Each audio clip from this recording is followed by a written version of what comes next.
Olha, agora há pouco nós destacamos aqui que o Senado tem até hoje para aprovar a MP antifraudes do INSS. Para falar mais sobre esse assunto, gentilmente nos atendendo, o líder do governo Jair Bolsonaro no Senado, Fernando Bezerra Coelho. Senador, bom dia, obrigado por nos atender.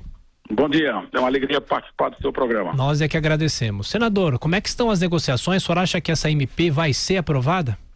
Eu estou muito confiante, na expectativa nossa é ter um quórum na sessão de hoje marcada para as 16 horas. A expectativa é uma presença em torno de 60 senadores e estamos trabalhando para garantir no mínimo 41 votos favoráveis à medida provisória 871, que é a medida provisória que combate as fraudes e a sonegação no INSS. Vera Magalhães. Bom dia, líder. Obrigada por atender o nosso convite aqui para falar no Jornal da Manhã. Líder, está havendo uma grita por parte de vários senadores, de vários partidos, pelo fato de o Senado ficar sempre na rabeira nessa questão da análise das MPs, ter pouquíssimos dias para analisá-las e nenhuma possibilidade praticamente de alterá-las sob pena delas caducarem. Está faltando algum tipo de afinação entre Câmara e Senado para que a Câmara não exaura todo o tempo e não deixe o Senado tão assim na mão, correndo contra o relógio? Vera, como você sabe, esse não é um assunto novo, é um assunto velho.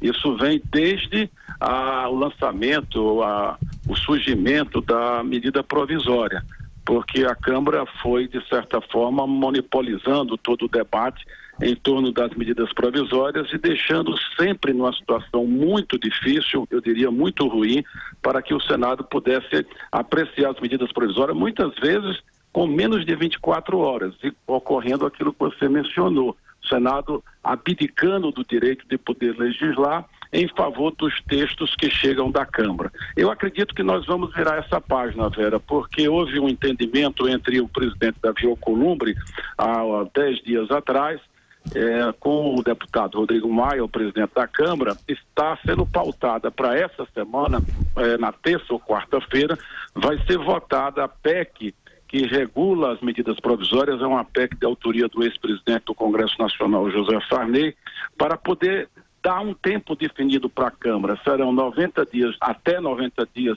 para apreciação na Câmara dos Deputados e até 30 dias para apreciação do Senado. Ou seja, o Senado vai ter tempo para poder trazer as suas contribuições e, caso haja alteração no texto, volta para que a Câmara possa dar a palavra final. Senador, a pergunta agora que chega de Brasília é o nosso companheiro, o jornalista Josias de Souza. Josias. Senador, muito obrigado por conversar conosco. Eu gostaria de aproveitar a sua condição de líder do governo, senador, para esclarecer o seguinte: muita gente tem feito estimativas sobre a economia que essa medida provisória pode proporcionar ao governo. Alguns falam em 100 bilhões de reais e integrantes da equipe econômica falam em 9,8 bilhões de reais em 12 meses. Quanto, afinal de contas, o governo espera economizar com essa medida provisória? Josias, na realidade a estimativa é essa última. A equipe econômica, através do secretário de Presidência do Trabalho, Rogério Marinho, os dados que temos disponíveis é que a economia deverá alcançar algo próximo de 10 bilhões nos primeiros 12 meses.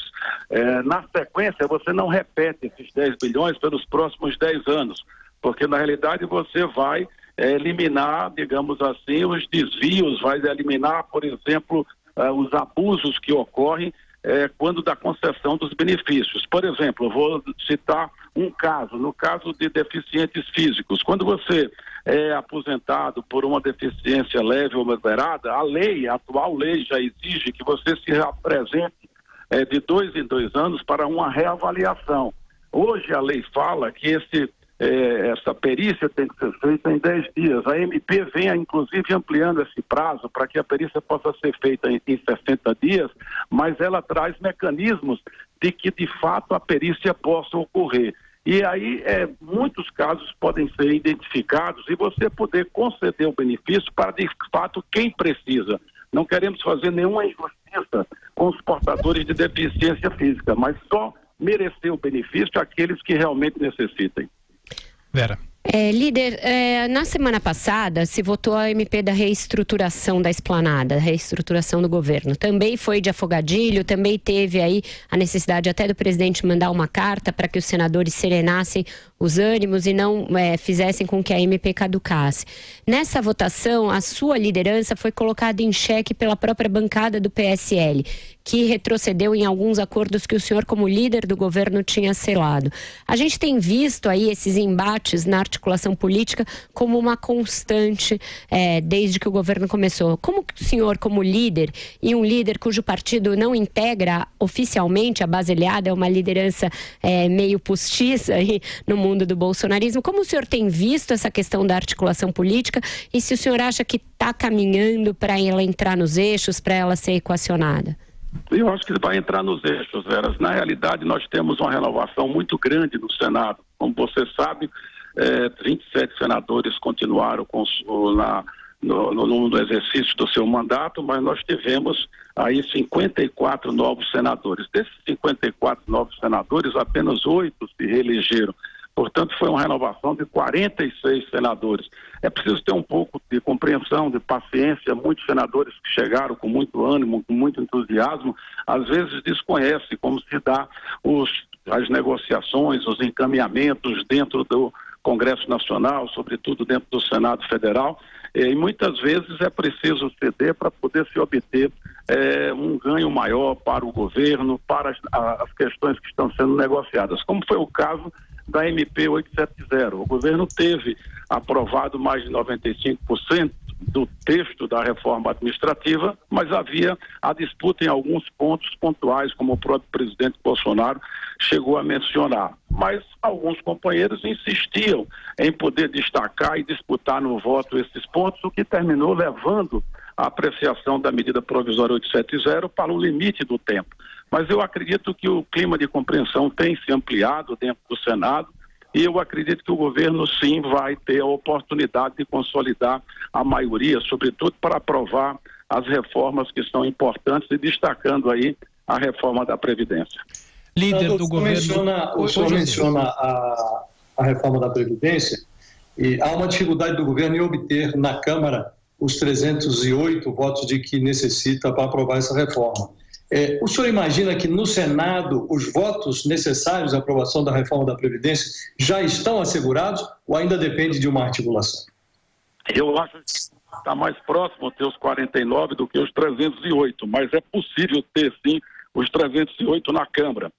Se formos analisar o perfil das bancadas parlamentares eleitas na última eleição, existe uma identidade com a agenda do presidente Bolsonaro, ou seja, um Estado menor, um Estado mais liberal, um sistema tributário mais simplificado, uma redução da carga fiscal.